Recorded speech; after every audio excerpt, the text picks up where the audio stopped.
नमस्कार, मेरा नाम ज्ञानेश्वर है और मेरे साथ न्यूज रूम में देव प्रकाश सिंह साहब हैं, पटना हाई कोर्ट के एडवोकेट हैं और इनसे हम कानूनी ज्ञान हासिल करते रहते हैं। देखिए देव प्रकाश सिंह साहब, आपका स्वागत है। और इसके साथ ही हम एक मसला समझना चाहते हैं। देखिए, सुप्रीम कोर्ट बार बार कह रहा है कि बात बात में गिरफ्तारी ठीक नहीं है। आपने भी पहले कहा था गिरफ्तारी समस्या का समाधान नहीं है। और सुप्रीम कोर्ट यह भी कह रहा है कि जिन मुकदमों में 10 साल से कम की सजा है, जिनके खिलाफ एफआईआर लिखाई गई है, मतलब जो एक्यूज बनाए गए हैं, यदि वे जांच में पुलिस को सहयोग कर रहे हैं तो उन्हें गिरफ्तार करने की कतई आवश्यकता नहीं है।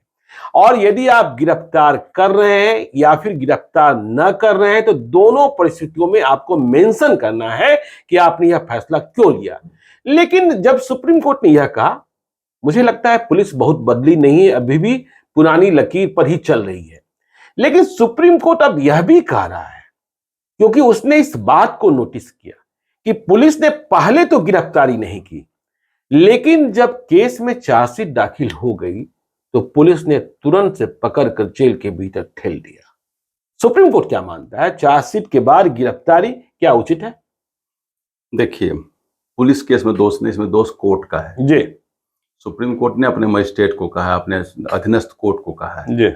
इतना कहने के बावजूद बार बार हम लोगों ने कहा कि bail is a rule, jail is an exception. जी। ये गोल्डन रूल है जुडिशरी का कि जल्दी किसी की आजादी को न छीना जाए। स्वतंत्रता किसी भी व्यक्ति की सबसे कीमती अधिकार है जी। और इसको वर्ष के जो हीनस क्राइम हो और वो आदमी भागा हुआ हो तभी इसको यूटिलाइज आप करिए, ऐसे किसी को अरेस्ट नहीं करिए। और तब भी जबकि आपके वो इंटरोगेशन में, इन्वेस्टिगेशन में कोऑपरेट कर रहा है। क्या होता है कि मैंने कहा कि वो कहीं न कहीं इन लोगों के ट्रेनिंग में कहीं न कहीं व्यवधान है या कमी है कि जुडिशियल मजिस्ट्रेट भी मैकेनिकली आदेश पारित करते हैं, जी, मशीन की तरह। देखा ही नहीं कुछ आया, बस आप कभी कोर्ट जाके देखिए, वो आंख आया और कर दिया, माइंड नहीं लगाया कि इस पर जब चार्जशीट फाइल हो गया, इन्वेस्टिगेशन कंप्लीट है जी, अब तो ट्रायल प्रोसेस स्टार्ट होगा तो अरेस्ट करना क्या जरूरी है और दे दिया, अरेस्ट वारंट इशू कर दिया। उसी अरेस्ट वारंट पर मध्य प्रदेश का केस है, उस केस में कोई आदमी सुप्रीम कोर्ट चले गए थे। जस्टिस MM सुंदरेश और जस्टिस मनोज मिश्रा ने कहा कि आश्चर्य है कि बार बार हम लोगों ने कहा है इस बात को कि मैकेनिकली आदेश न दीजिए, किसी को अरेस्ट नहीं करिए। अगर आपको ट्रायल में सपोर्ट कर रहा है, हर तारीख पर उपलब्ध हो रहा है तो अरेस्ट नहीं करिए। इसके बावजूद भी मजिस्ट्रेट में मैंने यह भी कहा कि जुडिशियल एकेडमी में इसको करिकुलम में डाल दो। सुप्रीम कोर्ट कह रहा है पढ़ाई लिखाई में डालो, टीवी पर, रेडियो में, अखबार में, आपके माध्यम से कितना बार कहा गया इसको आसानी से मैकेनिकली बिल्कुल ऐसे तरीके से लागू न करें ताकि आम लोगों की आज़ादी छीनी जाए। इसके बावजूद भी मजिस्ट्रेट कर रहे हैं। उन्होंने यहाँ तक कहा है कैसे मजिस्ट्रेट के ऊपर डिसिप्लिनरी एक्शन लिया जाए, उनको फिर से ट्रेनिंग में भेजा जाए, ये उनके ऊपर सर्विस रिकॉर्ड में कुछ रेड मार्क लगाया जाए ताकि जो इस ढंग का आदेश करते हैं, किसी की आज़ादी को मैकेनिकली छीनते हैं, इस चीज़ को सुप्रीम कोर्ट बर्दाश्त नहीं करेगी। इसमें पुलिस के ऊपर कोई आक्षेप नहीं है, जो आक्षेप है वो कोर्ट के ऊपर आक्षेप। मतलब आप ये कहना चाहते हैं कि वारंट तो कोर्ट जारी करता है जी, इसलिए वारंट जब कोर्ट जारी कर रहा है तो उसे यह समझना चाहिए कि किन परिस्थितियों में वारंट जारी किया जा रहा है, और जब चार्जशीट हो गया इसके बाद वारंट जारी करने की जरूरत नहीं है। साफ साफ आप यही कहना चाह रहे हैं? देखिए, अपने CRPC में जो फर्स्ट क्लास मजिस्ट्रेट होते हैं कोर्ट, उनके ऊपर बहुत बड़ी जिम्मेवारी डाली हुई है। हर एक केस इनिशिएट वहीं से होता है। उनको बहुत समझदारी से चीजों को देखना पड़ता है और उनको यह देखना है कहीं कोई जबरन कोई व्यक्ति पकड़ कर गिरफ्तार न कर लिया गया। उनको यह भी देखना है कि कोई आदमी जेल में गया तो उसके साथ कोई दुर्व्यवहार तो नहीं हो रहा है, किसी को पुलिस ने पीटा तो नहीं है, किसी को बेवजह हथकड़ी तो नहीं लगाई है। अगर वो जेल के अंदर है तो पूछना है कि सब कुछ ठीक ठाक है ना, खाना पीना मिल रहा है ना, दवा दारू मिल रहा है, जब वो पेशी पर आता है कोई दिक्कत तो नहीं है आपको। लेकिन आप कोर्ट में देखिए, कोई कौन पूछ रहा है, इसका पेपर पेशकार साहब रखते हैं, सब साइन करवा लेते हैं। फिर लॉ में इंटेंट ऑफ लेजिस्लेशन क्या हुआ? जो पार्लियामेंट ने कानून पास किया, उस कानून को बनाने का पीछे जो मकसद था, मकसद तो डिफीट हो गया। कि अगर भाई सभ्य समाज है ना, वेलफेयर स्टेट है ये, ऐसे रेस्ट में जो हीनस क्राइम को छोड़ करके बाकी जो लैंड डिस्प्यूट, सिविल डिस्प्यूट को क्रिमिनल कलर दे दिया गया, चेक बाउंस के केसेज हैं, शादी ब्याह वाले 498 के केसेज हैं। अब 498 केस में बिहार में मैक्सिमम सबको प्रोक्लेमेशन डिक्लेयर कर दिया जा रहा है, अब उसको बेल ही नहीं मिल रही। तो ऐसे केसेस को मजिस्ट्रेट को कहा कि मजिस्ट्रेट साहब को कहा जा रहा है कि आप थोड़ा सेंसिबली बिहेव करिए और जो कोर्ट का जो डिक्टम है, जो आदेश है, जो रूल है, उसके अनुसार काम करिए। सत्येंद्र कुमार अंटिल वाले केस में, अर्नेस्ट कुमार वाले केस में, सिद्धार्थ वाले केस वर्सेस यूपी वाले केस में कोर्ट ने स्पष्ट कहा है कि चार्जशीट दाखिल अगर हो गया तो खत्म हो गया इन्वेस्टिगेशन। अब ट्रायल में अगर होगा और कन्विक्ट होगा तो अरेस्ट करिएगा उसको, अभी अरेस्ट करने की क्या जरूरत। मतलब आप ये कहना चाहते हैं कि यदि चार्जशीट करने के पहले आपने गिरफ्तारी की जरूरत नहीं समझी, वारंट जारी करने की जरूरत नहीं समझी, तो चार्जशीट के बाद नहीं करना है, सुप्रीम कोर्ट का आदेश। लेकिन बिहार में तो होता है, देश में होता है तो और हिंदुस्तान में उसका मुख्य कारण है कि मजिस्ट्रेट की ट्रेनिंग पर अच्छे खर्च नहीं किए जा रहे हैं और पुलिस का तो हालत तो है ही सब जगह। चलिए, यदि चार्जशीट के बाद गिरफ्तारी होती है, इसके बाद जो मतलब विक्टिम है जिसे गिरफ्तार किया गया है, उसके पास क्या कानूनी रास्ता बचता है कि किस तरीके से वह जेल से मुक्ति पा सके?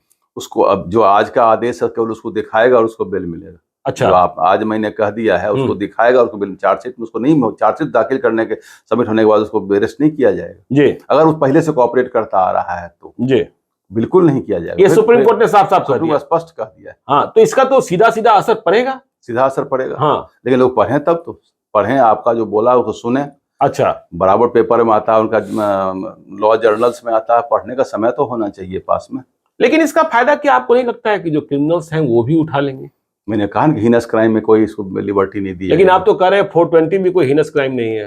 420 कही आप, 420 वाले केस में मैक्सिमम केस तो गलत केसेस होते हैं, फसाए फैब्रिकेटेड केसेस होते हैं, झूठ फूस का केस होता है। तो उसको तो बचाना आपका काम है ना। आपने चेक बाउंस के केस अपने यहाँ तो रूल है ना कि निर्दोष भले दोषी 1000 छूट जाए, निर्दोष एक भी ना पकड़ा जाए। यह तो आपके कानून को देखना पड़ेगा। लेकिन आपने यह भी कर दिया ना, चेक बाउंस वाले केस में भी तो लोग मालूम हुआ कि बाउंस वाले केस में रूल बनाया गया है, लेकिन उसमें यह भी कहा कि अगर पेमेंट दे देता है तो अरेस्ट ना कर। ये सिविल डिस्प्यूट है, ये उसको तो क्रिमिनल कलर दिया गया है तो सिविल डिस्प्यूट, आपका पैसा लिया और नहीं दिया तो क्रिमिनल कारण इसलिए ताकि चेक को एक ऑनर इंस्ट्रूमेंट बनाया गया, उसको ऑनर करिए। ठीक है, सजा का प्रावधान किया गया, उसमें court non available warrant issue करती है, पकड़ के जमा कराती है पैसे, नहीं करेंगे तो जेल भेजेगा। चेक बाउंस में जो आसानी से निपटारा होता है, या क्या संभव है कि चेक बाउंस, मुझे किसी ने चेक दिया, वो चेक बाउंस कर गया, अब मुझे पैसा तो प्राप्त करना है, कैसे प्राप्त कर सकते हैं? आसानी से थोड़ा समझा दें। देखिए, चेक बाउंस में जैसे ही चेक आपका बाउंस करता है जी, उसको एक बार फिर दोबारा डाल दीजिए अकाउंट जी, 7 दिन 10 दिन में या 15 दिन के बाद फिर दोबारा डालिए। दोबारा भी बाउंस, दोनों जो बाउंस हो रहा है उसमें लिखा हुआ होना चाहिए अपर्याप्त धन, इनसफिशिएंट अकाउंट। इस बीच में अगर आपने उसको इन्फॉर्म किया है कि मैं आपका चेक डालने जा रहा हूँ, आपका उस दिन बाउंस कर गया, फिर दोबारा मैं डाल रहा हूँ और तब भी बाउंस करता है तो उसको एक लीगल नोटिस आप देंगे। अच्छा, वकील के माध्यम लीगल नोटिस देंगे उसमें, या मतलब हर जगह वकील साहब को पैसा देना ही देना है। तो इंस्ट्रूमेंट तो हम ही लोग हैं, लॉ तो हम बिना इंस्ट्रूमेंट लॉ चलेगा नहीं, उसका तो कैरियर हम ही लोग। तो उसमें आप लीगल नोटिस देंगे, नोटिस में अगर पेमेंट दे दिया तो ठीक है, नहीं दिया तो एनआई एक्ट में आप केस दायर करेंगे जी, ये डिस्ट्रिक्ट कोर्ट में, वहाँ सेशन कोर्ट में करेंगे, वहाँ कॉन्ग्निजेंस होगा। वो भी मजिस्ट्रेट पूरा ध्यान से देखेंगे कि बात सही है कि नहीं, कैसे पेमेंट है, कैसे बकाया, कैसे आप बोल देंगे कि चेक का पेपर ले लेंगे, मेरा इतना बकाया तो नहीं होगा, दिखाना पड़ेगा वो पेमेंट आपने कैसे दिया था, कैसे बकाया आपका हो गया उसके यहाँ।